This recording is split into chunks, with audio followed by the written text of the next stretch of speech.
تمام عزت صرف اللہ تبارک تعالیٰ کے لیے ہے، اور ہمیں جو عزت حاصل ہے وہ اللہ تبارک تعالیٰ کی عطا ہے۔ ہم جب آپس میں ایک دوسرے سے بات کرتے ہیں تو ادباً اسے آپ کہتے ہیں، مگر جب اللہ تبارک تعالیٰ سے ہم مخاطب ہوتے ہیں تو اسے تو کہتے ہیں۔ تو ہم اس لیے کہتے ہیں کہ تو کے اندر توحید ہے، تو خالص واحد ہے، اس کے اندر جمع کی بو نہیں ہے،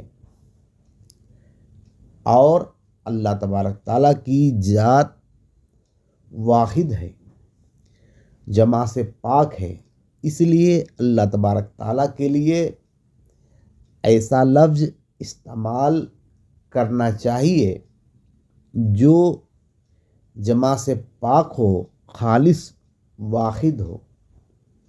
اسی لیے جب ہم اللہ تبارک تعالیٰ کے بارے میں بات کرتے ہیں تو اسے ہے، تو کہتا ہے کہتے ہیں، کیونکہ اس سب الفاظ میں توحید ہے، اور توحید ہی ادب ہے۔ اس لیے اللہ تبارک تعالیٰ کے لیے لفظ تو استعمال کیا جاتا ہے۔